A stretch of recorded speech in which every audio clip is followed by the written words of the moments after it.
Have everything, appreciate nothing. And meet some of the unusual people on Public Access TV. My purpose is I'm here tonight.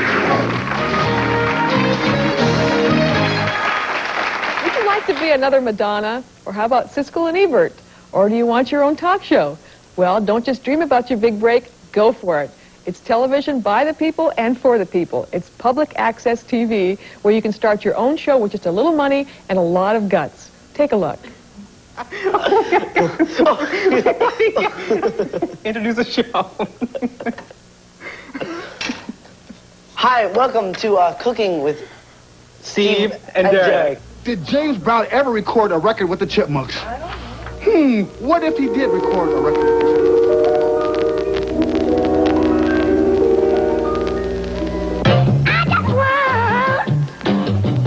To satisfy your thoughts.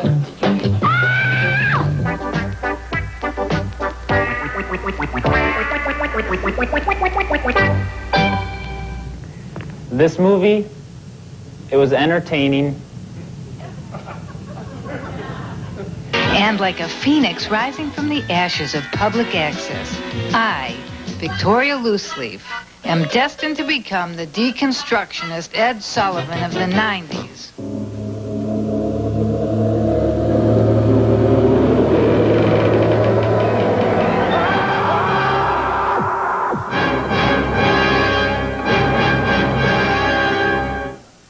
Yes, three of Public Access' most popular stars are with us today. My first guest says he's got the hottest entertainment show in Minneapolis. He also calls himself the best-looking man in comedy. Meet the ever-modest host of Get Down With It, Fancy Ray McCloney. Yes,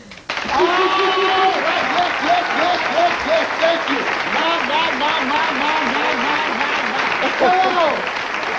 Hello. Fancy Ray McCoy, I am the best-looking man in comedy.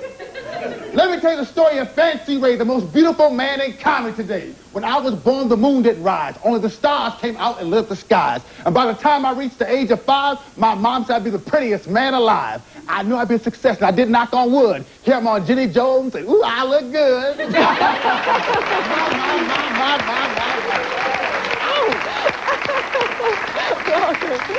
You know, America's most famous Public Access star isn't even real. He's Wayne of Wayne's World, a made-up character on Saturday Night Live. And my next guest is tired of being compared to Wayne. He says all they have in common is a basement. Good evening and welcome to This Week in Joe's Basement.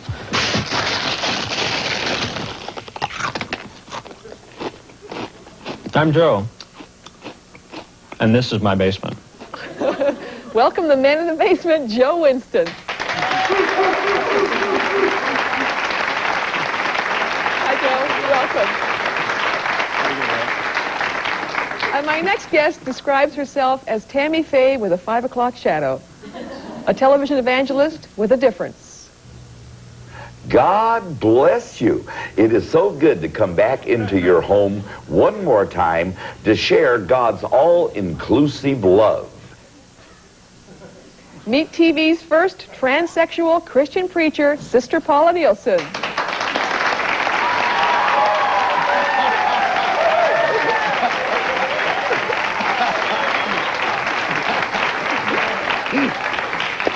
Well, the Lord works in mysterious ways, I think. How did you tell us how you got your own shows. Paula, tell us first. Well, actually, it goes back to when I felt God called me to preach the gospel when I was saved and born again when I was 12 years old. And the Sister Paula show is kind of a combination of all my life's experience and all of my life's training combined into one. You haven't been preaching since you were 12. Well, off and on, yes, so to speak. But I went to Bible school when I was a sophomore in high school. I received the Pentecostal experience in the Assembly of God Church, the baptism of the Holy Spirit. But I felt the call to preach since I was 12, to do the work of an evangelist. Throughout the years, I went to Bible school, and I was active in churches, both living as a boy before and later on as Paula. And then for the last 10 years, I worked as a cabaret entertainer in Portland in a nightclub with show business training, the Red Hot Mama. I just asked you how you got your own show. But the Sister Paula is kind of a combination of the show business training, the biblical training, all rolled up into one. My life's experience in my life, they say it took about going to 4 years of Bible college. I went through the College of Hard Knocks for 30 years to get to where I'm at today. Okay. Now, Joe, yes. You've been on how long with your show? For 3 years. For 3 years. How'd you start? I'd been working as an independent filmmaker for a while, and I was acting in an improvisational acting course. I got introduced to Access, and I saw the studio at the public access cable facility, and I saw that it was free, and the choice was a natural one to be able to do work free of any censorship or any other inhibitions that get it out there. How does Access work? Now, you don't... It's not commercial TV. There's no commercials. That's right. Who pays for it? Who pays for it? The cable companies do, much to their chagrin, I should say. It's sponsored by the cable companies who pay for it out of the money they make for having the cable franchises. So what did it cost you to get into it? Absolutely nothing. At the beginning, there's a user's fee of about $50 a year, and now we have to pay insurance because... but the equipment? What about the camera? But it's all loaned out for free. Absolutely. So anybody, really anybody can do it? Yes, that's right. That's the principle of it.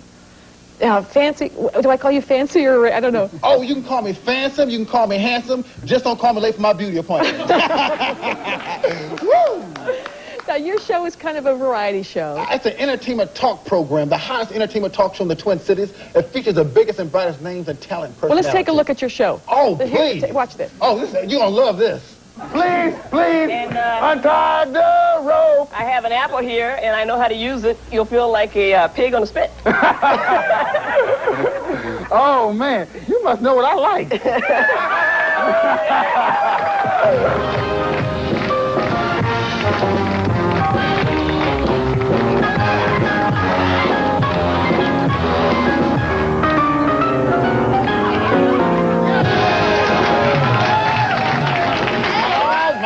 My, wasn't that great? Well, there's no substitute for good taste. That's all I have to say about it. You've been doing this for how long? I've been doing it for 3 years also, and I just got the inspiration. You know, I was born in the Garden of Eden under a coconut tree, and I was sitting around drinking some coconut milk, and something told me if I could take some of that spirit, some of that joy that I felt inside, and share it with the world, I'd feel like a king, and I became the best-looking man in comedy.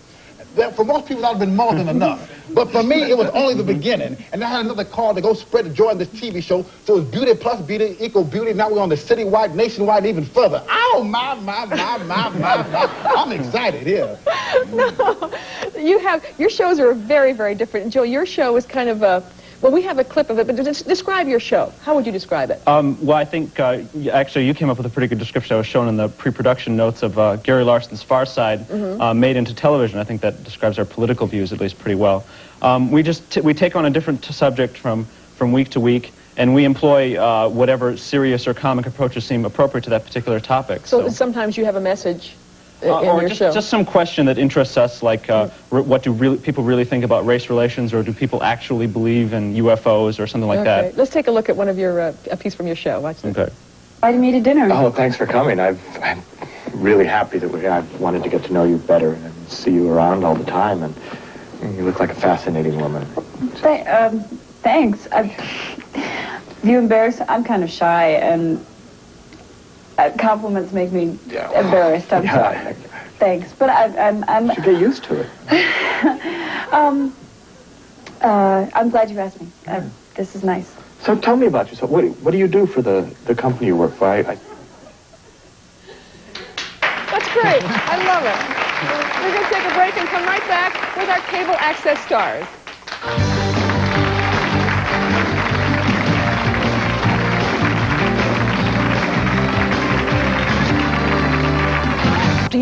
Do people take you seriously about your preaching?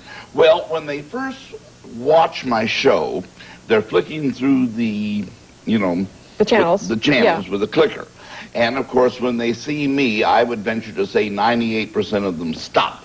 Yeah, dead in their I tracks. would venture to say that too. Okay. Yeah, and but then once they start, the ones that continue to watch the show and they listen to what I have to say and the message that God has given me to preach, and they see where I'm coming at from the inside, and they get into the message, they forget all of this. Is feedback I get continuously. They forget all about who or what I am or what I look like. And afterwards, they stop and they realize, you know, this is the same Holy Spirit that anoints the pastor of the Baptist church. But you you did stand-up comedy, right? Do you include, Yes. you kind of include that in some of your preaching? Well, I believe that televangelism in and of itself is a form of show business. Mhm. And You talk about Tammy Faye. oh yes, in a nightclub routine, you know, that I do as a stand-up, you know, comedian in Portland. I have a few jokes, you know, a little set of monologue about Jim and Tammy.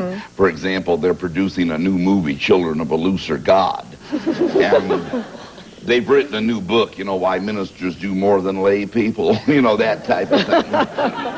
But what can you It's do? all in good fun and humor. Yes. God has a sense of humor. You know You what can I'm get saying? away with a lot more stuff on cable access. Can you? Are there any limits at all to what you could do? Are there rules? You must be absolutely non-commercial. Other than that, we've had a talking butt creature, I think, you know, or anything out short of open A what? pornography. A talking butt creature. Is that Very friendly. yours? Is it my butt? No, it's not. No, I mean, but I mean on your show. On your Yes, show. that's right. It's a talking butt. I won't even ask. I don't know. That's all right. I want to see a demonstration of that. I don't. Would you? Does this mean? Is this your way to try to get into mainstream television? Would you like to be on the network television? No, actually, there's a purpose why I'm here tonight. It ain't to go mainstream. My purpose is I'm here to announce my candidacy for the presidency of the United States of America. I think this is the place to do it. My platform is I am a crook.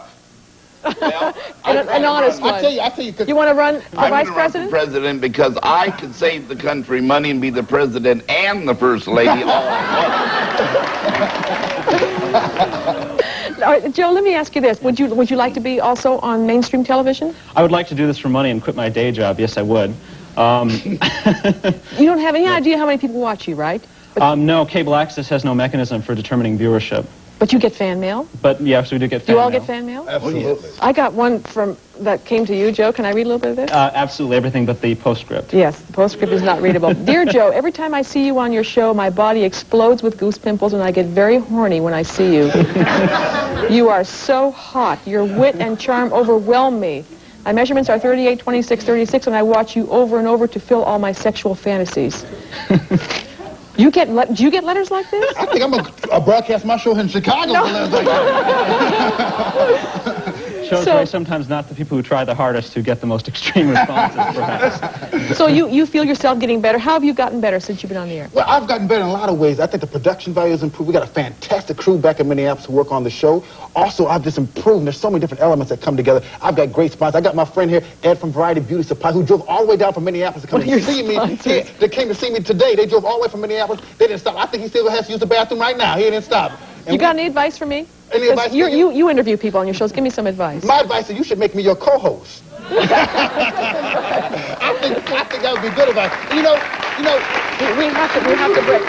When we come back, I don't think it's going to happen, but it was a good idea. I don't think we get to say anything. When we come back, Fancy Ray's lips and hips make music. You'll see. Oh,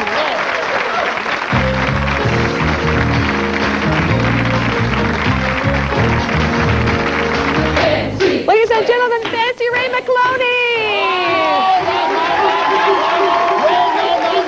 No. Don't go nowhere. No, come on.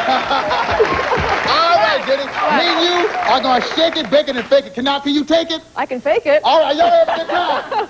Yeah! Come on, the music. Now, loosen up. I want you to know dance. Ready? Okay. Loosen up, ready? Loosen up. Put your hands together. Put your hands together. Whoa. Cut the music. What? I got to teach you white people how to clap on rhythm. Lay them off, Jenny. Ready to go. All right. One more time with the music. All right, you ready? Yeah, okay. Follow me, ready? Okay. Listen up. Come back to this.